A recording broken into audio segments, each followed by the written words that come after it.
Com vocês, a espetacular história de Cristiano Ronaldo, o Robozão.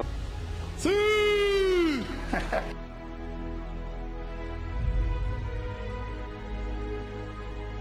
Guardo bem fundo na memória quando eu tinha 7 anos de idade. Está tão presente em mim que consigo reviver nesse exato momento. Tem a ver com a minha família. Eu tinha acabado de começar a jogar futebol levando a sério. Antes disso eu só jogava na rua com os meus amigos na Ilha da Madeira. E quando eu digo rua, meus amigos, não me refiro a qualquer rua sem pavimento. Eu me refiro à rua mesmo. Não tinha trave nem nada disso. Quando passava um carro, a gente tinha que parar de jogar. E eu era tão feliz com isso. Mas meu pai era roupeiro do time da Andorinha, time da Ilha da Madeira. E ele passava a vida inteira tentando me convencer a ir jogar no clube que ele trabalhava. E eu sabia que aquilo deixaria muito orgulhoso. Então fui. E no primeiro dia eu me deparei com uma série de regras que eu não entendia. Mas mesmo assim eu gostei e fiquei viciado na sensação de vencer e ver que meu pai estava muito feliz comigo. Meu pai tinha uma grande barba e suas calças de trabalho, mesmo assim todos os jogos ele iria me assistir.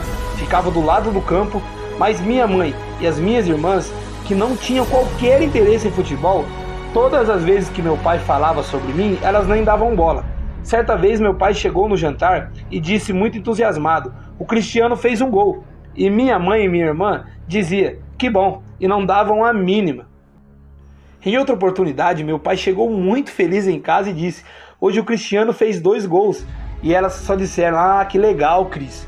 Em certas circunstâncias, meu pai chegou eufórico em casa e disse: "Hoje o Cristiano marcou 3 gols e ele foi incrível, vocês têm que começar a ver ele jogar." Assim, ainda eu continuava olhando para fora do campo e só via ali o meu pai me olhando. Então um dia eu não queria esquecer essa imagem. Eu estava ali aquecendo e quando olhei para a arquibancada, lá estava minha mãe e minhas irmãs. Bom, como eu posso explicar isso? Elas pareciam confortáveis. Sentaram uma bem pertinho da outra e não faziam nada durante o jogo. Elas só ficavam dando tchauzinho para mim, como se tivessem um desfile ou algo parecido. Eu percebi que elas nunca haviam estado em um jogo de futebol, mas elas estavam ali e essa era a única coisa que me importava. Eu me senti muito, mas muito bem naquele dia. No momento que ficou muito marcado para mim, foi como se algo tivesse mudado dentro de mim. Eu me sentia verdadeiramente orgulhoso, mas nessa altura da vida da gente, não tinha muito dinheiro. A vida na Madeira era uma luta diária. Eu jogava bola com chuteiras velhas que meu irmão me dava, ou as que eu ganhava dos meus primos. Quando a gente é criança, o dinheiro não é ocupação. Tudo o que conta é aquilo que a gente sente nesse dia. Esse sentimento era muito forte por ser protegido e amado por toda a minha família. E eles sempre diziam que eu era um menino querido da família. Sobretudo, esse período da minha vida acabou por ser muito curto. O futebol me deu tudo, mas também tirou a coisa mais importante que eu tinha, que era o carinho e o afeto dos meus pais. Porque com apenas 11 anos eu tive que deixar a Madeira e me mudar para a academia do esporte. É difícil pensar que hoje é uma loucura para mim, pois tenho meu filho Cristiano Júnior. Nesse momento tem 8 anos de idade, e se parar para pensar como eu me sentiria se dentro de 2 ou 3 anos eu tivesse que fazer as malas dele e enviar ele para Paris ou Londres. Impossível, eu tenho certeza que também era impossível para eles. Porém, eu tinha um sonho, e aquela era a única maneira e oportunidade de conseguir, então eles me deixaram ir. Eu chorava quase todos os dias, ainda estava em Portugal, mas era como se eu tivesse mudado para outro país. O meu sotaque da Madeira era muito diferente, não conhecia ninguém lá e me sentia muito sozinho. A minha família só podia me visitar de 4 em 4 meses, mais ou menos, e eu sentia tanta falta deles que cada dia era doloroso. Mas o futebol que me fez aguentar. E eu sabia que conseguia fazer coisas dentro de campo que os outros meninos da minha idade não conseguiam. E me lembro perfeitamente a primeira vez que 2 meninos comentavam um com o outro: como ele consegue fazer isso? Como ele consegue driblar tão rápido? Mas então alguém sempre falava: sim, joga muito, porém é muito pequenininho. É verdade, eu era bem magrinho e não tinha músculos. Foi então que eu tomei uma decisão aos 12 anos de idade. Sabia que tinha muito talento, queria trabalhar mais pesado do que qualquer um iria trabalhar. E um dia decidi deixar de agir como uma criança e comecei a treinar como se pudesse ser o melhor jogador do mundo. Não sei explicar de onde vem esse sentimento, mas não sei o que estava dentro de mim. É como uma fome que nunca desaparece. Quando eu perdo um jogo, parece que eu estou literalmente morrendo de fome.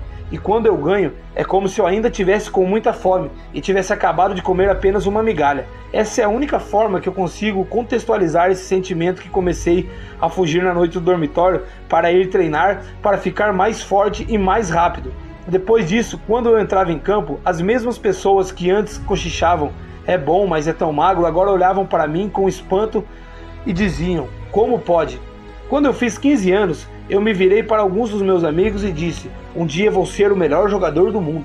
E eu me lembro bem disso, porque eles caíram na risada, pois eu não estava sequer no time principal do esporte, mas eu já acreditava nesse objetivo que tinha falado para eles. Quando me tornei profissional com 17 anos, minha mãe tinha muita dificuldade de me ver jogar, o que ficava ansiosa, e a velhinha ia no estádio do esporte nervosa nos jogos. Mais importante, ela chegou a tomar medicamentos, pois ela acabou desmaiada e ficava sedada até o jogo terminar. E eu dizia a ela, mãe, lembra quando a senhora não gostava de futebol e agora tá assim? Então comecei a sonhar mais alto. Queria representar a seleção portuguesa e também queria jogar para o time inglês chamado Manchester United, porque acompanhava sempre a Premier League e eu ficava deslumbrado com a velocidade do jogo e com o canto das torcidas inglesas. Todo o clima do campeonato inglês, emoção, quando me tornei um jogador do United, realmente um grande momento de orgulho para mim, mas ainda penso que foi um momento de maior orgulho para minha família. No início, conquistar títulos era algo intranscendente para mim. Me lembro quando fomos campeões pela primeira vez com o United da Champions League. Foi uma sensação indescritível.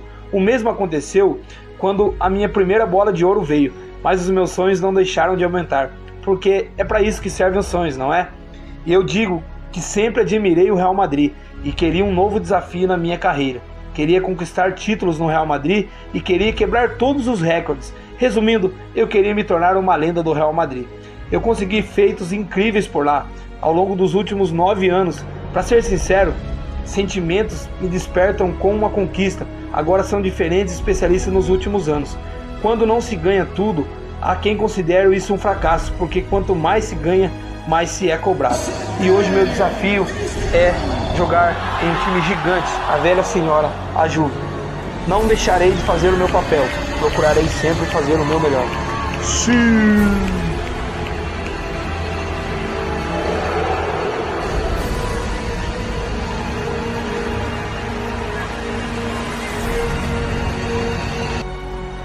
Bom, quando ele veio para o Real Madrid, ele queria ser lenda.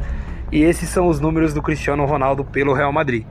438 jogos, 316 vitórias, 451 gols marcados, média de 1,02 gols por jogo, 118 assistências, maior artilheiro da história do Real Madrid com 451 gols, maior artilheiro do Real Madrid em uma temporada, 61 gols em 54 jogos na temporada 2014-2015, único jogador do Real Madrid a marcar mais de 40 gols em 8 temporadas seguidas, de 2010 a 2017.